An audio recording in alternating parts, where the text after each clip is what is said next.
Lead does not react violently with water, so you can put the heat exchanger directly in the primary circuit, and you will actually win a lot of costs thanks to this.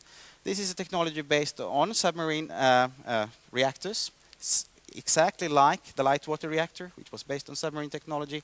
And we are working at KTH quite intensely in addressing material problems related to corrosion in lead-cooled reactors. And we can place that in the context of the European Sustainable Nuclear Industrial Initiative. This is a plan for R&D and demonstration of sustainable nuclear power, formulated by European research centers and industry. Here, the plan is to build one sodium-cooled fast reactor with a power of 600 megawatt electric to be operational in 12 years from now. That's the Astrid reactor. France has recently funded the development of this reactor with 600 million euro. So this is a well-established concept that most likely will be built. Then we would like to build a lead-cooled fast reactor for 100 megawatts power called Alfred, and a helium-cooled fast reactor called Allegro. The total cost of these 3 reactors, including a materials test reactor and a fuel factory, would be 10 billion euro, which is a lot of money, but it's still certainly much less than the ITER project is presently costing us.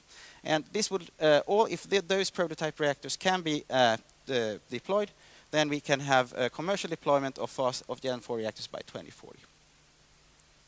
So I would like to conclude that nuclear power can significantly contribute to carbon dioxide reduction before 2050 at competitive costs. Now, if we assume that construction rates similar to those achieved in Sweden and France in the 80s would now be happening in China and India, they could have CO2-free electricity production with 3,000 reactors by 2030.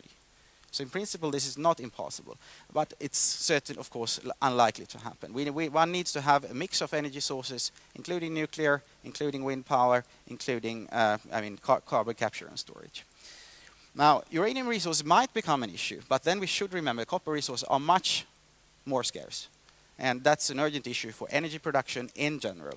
And everybody here in this room will have to address those things. For Generation 4, the waste from today's fuel fabrication and reactor operation can be used to start more than 500 Gen 4 reactors after 2040 and provide fuel for thousands of years. Now, if we then look on the real projections, present projections taking industrial and economic constraints into account, they vary about the deployment of from 600 to 1,000 light water reactors and a few tenths of sodium fast reactors in the world by 2050. So we do need to find some really breakthrough in terms of making Gen 4 reactors, let's say, more cost competitive.